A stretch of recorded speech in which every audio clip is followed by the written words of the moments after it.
The horrifying secret of Disney's abandoned island theme park called Mowgli's Palace.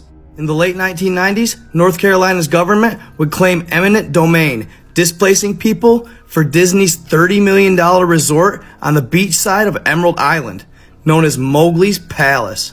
They would tell the people living there that they were going to build a highway through it, but knowing all well what was really going on, the locals referred to it as Mickey Mouse Highway. But this is where it gets weird.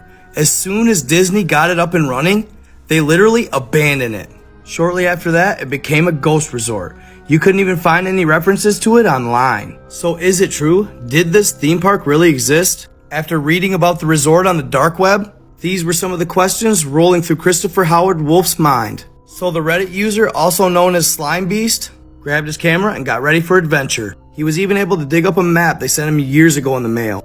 After Reddit user Christopher Wolf reads about the abandoned theme park on the dark web, he decides to check it out for himself. By this time, the park was so overgrown, you could barely see it from a distance. As Wolf approaches the entrance, he notices the large wooden gates. The park had been so vandalized by looters, it was easy to go in unnoticed. He eagerly slips through a small crack in the front gate. But just as he steps foot on the grounds, camera in hand, he instantly knew something was off. He would make his way through building after building, taking pictures. What was once a beautiful theme park was covered in graffiti. It was very surreal, said Wolf. Everything was seemingly normal for the first half hour, 45 minutes. But then I hear what sounded like two people whispering. I didn't believe it. I didn't know. Your father told you. I didn't know. Well, he told you. I didn't know. Help me. I didn't know. Your father told you. The whispers continued from what sounded like around the corner. As I approached, "Hello, is anybody there?" They stopped. "Hello?" Nothing. I must be hearing things, thought Wolf. As I continued, I passed a large statue of Baloo the bear. As I looked it over, I almost felt sad as it was heavily damaged. Then, there it was, Mowgli's Palace. I observed it from a distance and instantly noticed a beautiful statue. It was a large snake. I couldn't believe how pristine it was, so I picked up my camera and zoomed in on it. As I was looking through my lens, it picked up its head. Startled, I continued to watch it. It didn't like my presence, but it wasn't scared. It slowly slithered off. This snake was by far the largest I'd ever seen. It had to be 30 to 40 feet long. I watched it slither away, then entered the palace. The words abandoned by Disney were all over. Every square inch was trashed. I made my way through the palace. Virtually everything was damaged, until I found a certain door. This door was in perfect condition, and it led to the basement. I made my way down there, and it opened up into a break room. This must have been the employee hangout. There was still rotten food on the shelves, and even uniforms like loincloths and more formal button-up shirts. I exited through another door at the back of the break room, and this opened up to another door. Over it, it said costume room. I was ecstatic, hoping to God I could find one. I walked up to the door and tried to open it, but it was locked. There was virtually no way in, so I turned around and began making my way back. And as he's walking away, he hears a slight popping sound. He turns around and the door is slightly open. I was completely creeped out, but there was no way I couldn't go in there. As I entered the room, it was pitch black. He steps into the costume room. It's pitch black. He picks up his camera and clicks the flashlight on. He slowly begins to look around, and suddenly the lights flicker and then turn on. Jackpot! He looks around and there's full-size Disney costumes everywhere. The room is in a circle and they're lined up evenly spaced around the wall. He looks to his right and spots a Donald Duck. He makes his way towards it, and out of the corner of his eye, he notices a Mickey laying in the middle of the floor. Thinking nothing of it, he walks over to the Donald Duck and starts picking the head of the costume up. Then suddenly, something crashes to the ground. He glances down and it's a human skull. What the? And he turns to run, but as he does, he freezes in his track. The Mickey in the middle of the floor has sat up. His stomach falls to his feet. Hi, wanna play? Hi, wanna play? I was so frozen with fear, I couldn't even move. The door suddenly slams behind me. I feel my legs get weak and I'm about to pass out. But my adrenaline kicks in because I know if I pass out, I'm a goner. I turn back around to look at him and he stood up on his feet. Come on, let's play. What looks like blood begins to stream out of its mouth.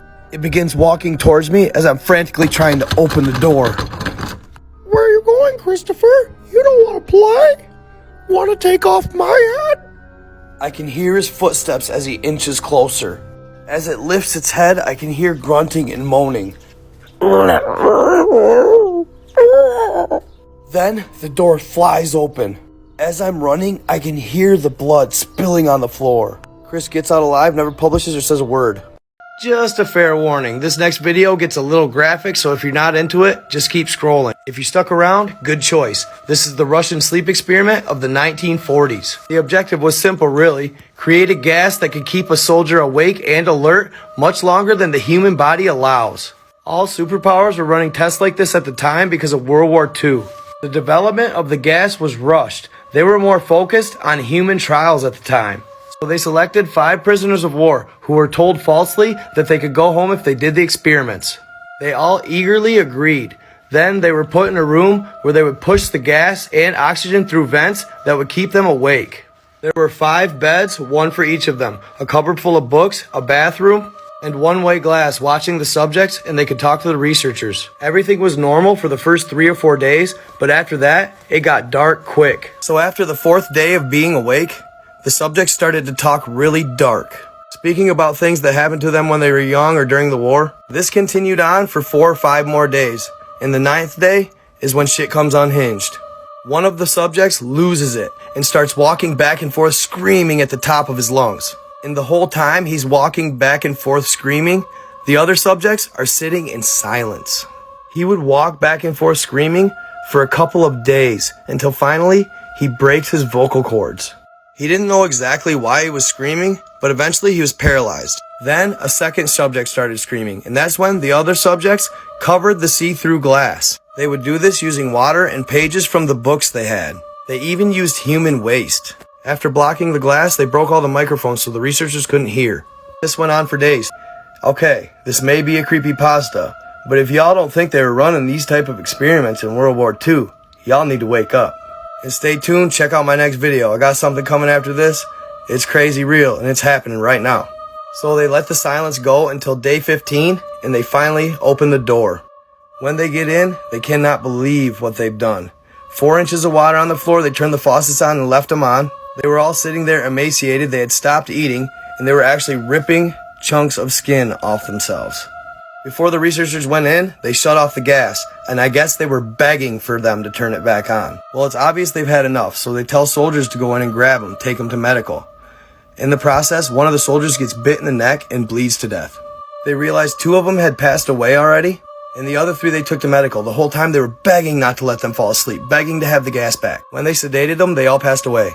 Welcome to the lair of the Wendigo. If you go down in the woods today, you're in for a big surprise. If you go down to the woods today, you better wear a disguise. For when the ground is cold and covered in snow, you may find yourself in the lair of the Wendigo. According to Algonquin legend, there was a demonic and evil spirit, and this spirit had the ability to control the minds of men and women. This beast would come out of its den in the coldest months of the year. It would stalk its prey, entering their dreams at night, manipulating them to long for sustenance in the flesh of men. And if the victim ever consumed the body of another, there was no turning back. They would forever be transformed into this horrifying creature, a creature many have come to know as the Wendigo. They constantly crave human meat, and their hunger is never satisfied. Following stories are based on true events. Witness accounts of run-ins with the Wendigo. The first encounter takes us to Brunswick, Canada, near Grand Lake. This gentleman posted a story on Reddit in 2015, stating that he and his wife had bought the cabin the summer before. Their nearest neighbor was a mile away, and the cabin was located in dense forest. They spent most of the summer renovating the place, preparing for their first winter, which would prove to be one of the worst. And it wasn't just the record-breaking cold or the whiteout snowfall. The husband would end up having the most terrifying encounter of his life. It was a particularly cold night on the 24th of January 2015, when the homeowner's dog woke him up around 2 a.m. Figuring she must need to go outside to go to the bathroom, he gets up, leaves his wife sleeping, and lets the dog out. But as soon as he lets her out, she bolts to the wood line. And though he was yelling at her to stop, she acted like she didn't even hear him. She was on a mission. Irritated, he throws his boots and coat on and walks to the edge of the woods. He can hear his dog growling as she crashes through the dense brush. He stands at the edge of the woods, yelling for her, while shining his flashlight. He can hear her growling, crashing through the dense brush about 30 feet in. Then suddenly, the sound stops. What the hell, he thought? At this point, he was starting to feel uneasy. Sadie! Sadie, come here, girl! Come on! Nothing. He spots her tracks and begins to follow them. And about 30 feet in, he stops. I felt like I was being watched, he proclaimed. And no sooner did he stop, he hears a voice behind him. Babe! Babe! Thinking his wife must have got out of bed, he turns around. But there's nobody there. Then once again, he hears a voice behind him. Babe! Babe, are you there? He turns around. What the fuck is going on? Then a branch breaks. He quickly shines his light where the noise was and notices something. What is that? He shines his light a little bit more. That's when a tall humanoid figure stands up and lets out a screech. He bolts out of the woods and there she is waiting. These are real witness encounters with the Wendigo.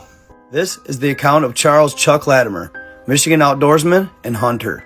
His story would be published in the 14 Times magazine around the year 2000. Chuck was an avid hunter from Delta County, Michigan. Being that he was born in 1939, Chuck was experienced. His favorite place to hunt was Michigan's Upper Peninsula. It was there in 1983 when he would go on a hunt that would change him forever. It was about midday when Mr. Latimer was stalking a buck he had spotted early that morning. He would follow his tracks for a half a mile when he would step into a clearing, and there he was. Chuck would pull up his rifle and take the shot. Oh shit. He instantly knew he put a bad shot on him. Instead of hitting the buck where he planned, he hit about 3 inches low. Regardless, he knew the deer would eventually succumb to his wounds. The deer would end up running about 100 yards back into the woods. He would follow the track about 10 feet in when he would spot the deer. But then he spotted something moving behind it. Take a couple more steps towards it when something would pop its head up. He couldn't believe what he saw. It was a humanoid figure with black eyes. The beast would then take stance over the deer as if protecting his food and let out a loud screech. Chuck no sooner saw this when he turned around and ran. His son Andrew would tell his story and explain that his father would only tell this story to certain people. And after his experience, he never hunted alone again. It affected him so much that on his deathbed, he told it one more time. You may not believe, but the people telling these stories do. This is the legend of Area 51's Project Abigail. Viewer discretion advised, there's no actual evidence to support this story, just witness accounts. It was July 8th, 1947, shortly after World War II, when a UFO crashed in Roswell, New Mexico. They would transport all evidence, plus the ETs, to a base in Nevada's desert. The location would famously become known as Area 51. The establishment of Area 51 would have the media in a frenzy, so much so that they would hire private investigators to watch employees coming and going. They would get their names and then eventually pay these employees for information. After interviewing multiple people and hearing many stories, they soon realized that all of them had one in common: a project. That story would become known as the legend of Project Abigail. See, it was rumored that during World War II, the Germans would create a super soldier. These rumors would put pressure on countries like the US and Russia to create a super soldier of their own. Like and follow for more.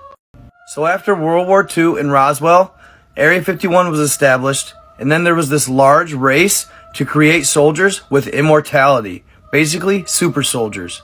Unfortunately, to do this type of testing, they would need a human guinea pig. So they would begin recruiting enlisted soldiers immediately, but none wanted to be a lab rat. This is when a highly renowned scientist at Area 51 named Albert Western would offer up his own daughter. Her name was Abigail Western. Unfortunately, this was well received by the scientists. Abigail would be one of the most horrifying human experiments in US history. And they didn't waste any time. They immediately began injecting her with all types of serums. It didn't take long before she lost all of her hair and her bone structure started mutating. Shortly after that, she lost her mind completely. And what you see here is what she would eventually become.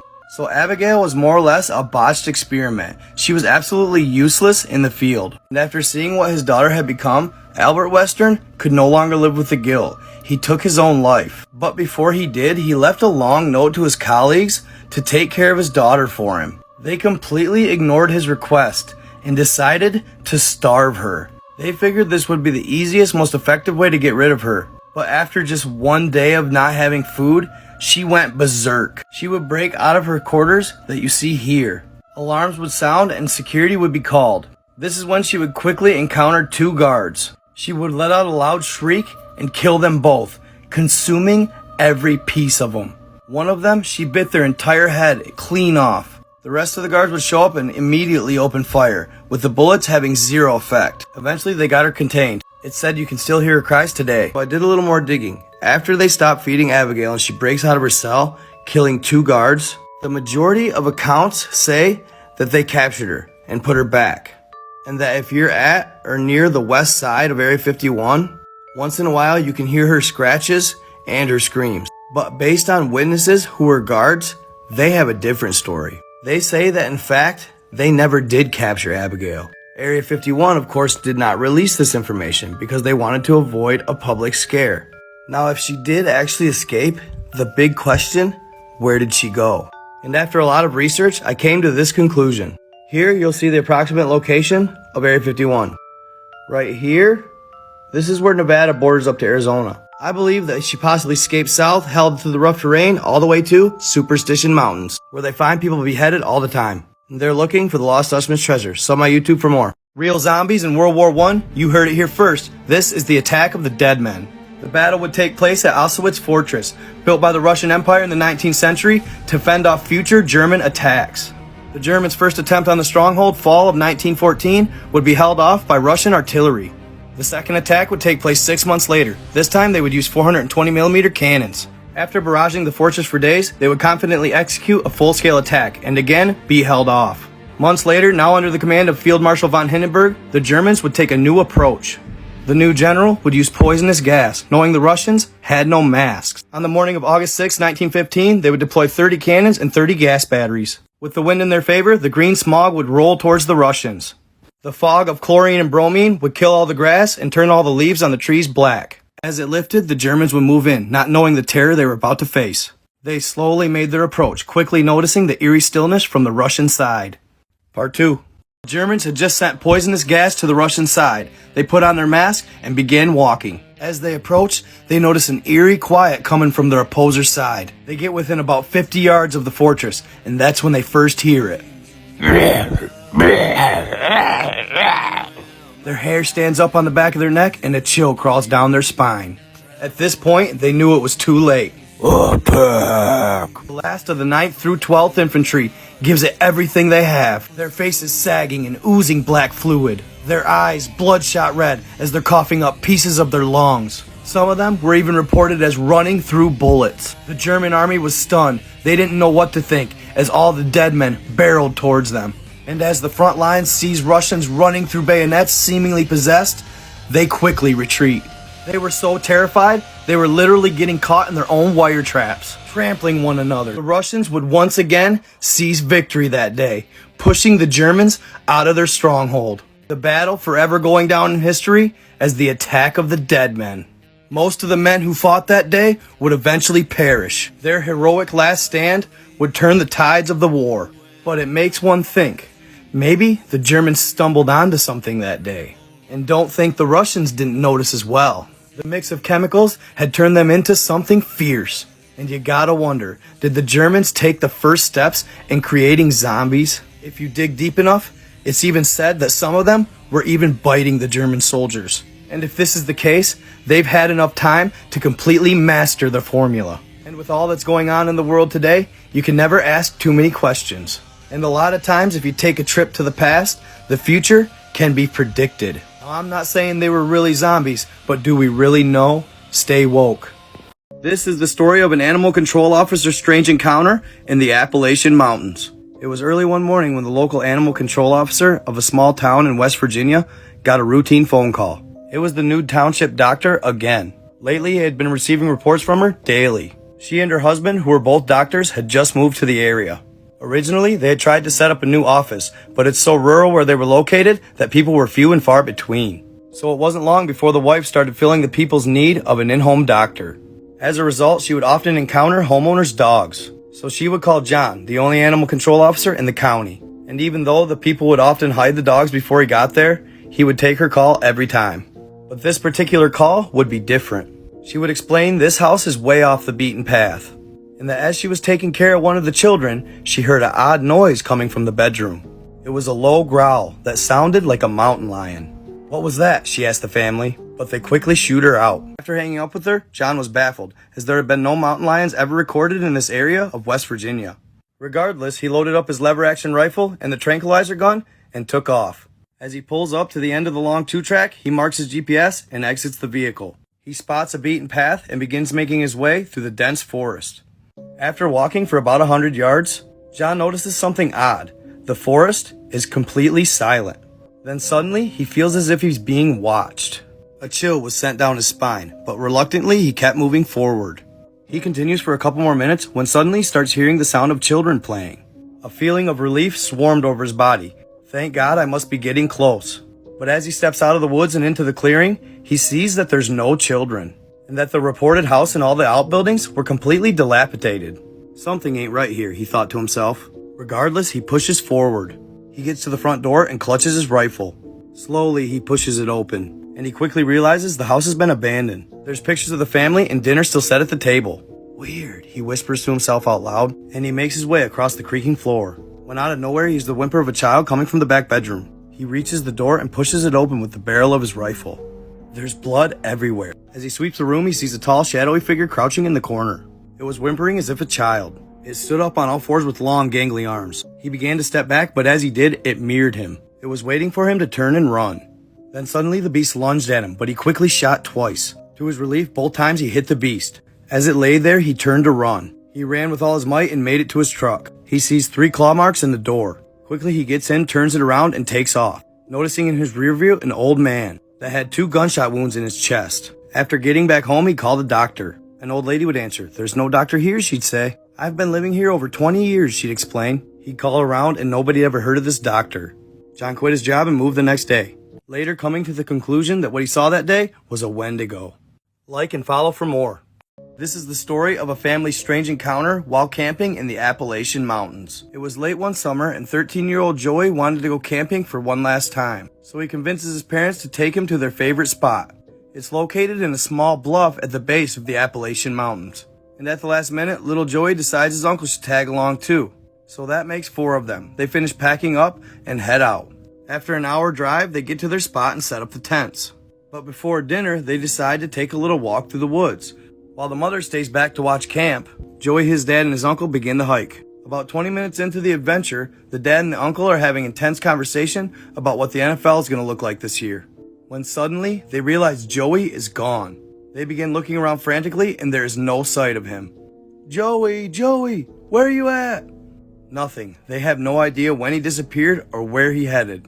They begin to panic, so they decide to go back to camp, hoping maybe he's already there. But as they approach camp, much to their dismay, they do not see Joey. And just as they're preparing to tell the mother, they hear something. It's Joey. "Help! Help!" They begin running towards him. "What's wrong? What's wrong?" "There was a monster in the woods." The father and uncle kind of chuckle to each other. See, Joey's about 13 years old, so he really shouldn't be scared of monsters anymore. "No," Joey said. It was a monster. He was wearing a hood." "Oh, come on, Joey. Now you're just making things up." "No, I'm not. I'm not making it up." "Okay, buddy, let's have some dinner." So they all sit around the campfire and eat dinner. And not long after, night begins to fall. And as they're all sitting around the campfire, Joey's mother asks him if he wants some s'mores. "No," said Joey. "I want to go home." "Are you sure?" his mother asks. "Yes, I want to go home now." "All right, well, let's go home." So Joey and his mom go ahead and leave and take her car home, while the dad and the uncle stay back and pick up camp. So about an hour or so later, the father and the uncle finish loading the Jeep and take off. They've gone about 5 or so miles when suddenly the father sees something. "What the fuck? Did you see that? Did you see that?" "See what?" says the uncle. "I swear to God, I just seen somebody standing in that 2-track. He looked like he was wearing a hood."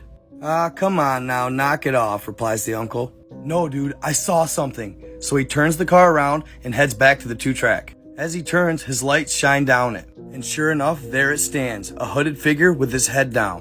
"What the hell?" the uncle mutters in disbelief. The father puts the car in park, opens the door, and stands up. He yells, "Hey man, you alright?" The uncle opens his door and does the same. "Do you need help?" The figure begins to slowly pick his head up. It looks like a man with an abnormally large smile. He begins to slowly chuckle. Then it bares its teeth and lets out a loud screech. It quickly charges and jumps on the hood. Father throws it in reverse and stomps the gas. The beast falls. It hits the ground hard and gets up slowly, shaking it off. By this time, the father's to the road and slams it in drive. "What was that?" he asks with urgency. "I don't know," the uncle replies. Before he knows it, he's going 70 miles per hour. And just as they're getting comfortable thinking they got away, the uncle's eyes get big. He's staring out the driver's side window. "Look!" Joey's dad looks over, and there it is. The hooded figure was right next to them, keeping up with the Jeep. It suddenly slams into the driver's side door. He swerves but gains control, and then punches the gas again. They get to about 80 when the beast looks over at them and smiles once more. And suddenly, it would just stop in its tracks and stare at them as they drove away. They finally get home, never letting off the gas the entire drive. They decide not to tell Joey and his mother. The same night, the father and uncle would discuss what they saw. The only thing they could come up with was a skinwalker. That's not the first sighting, and it won't be the last in the Appalachian Mountains. Like and follow my page for more.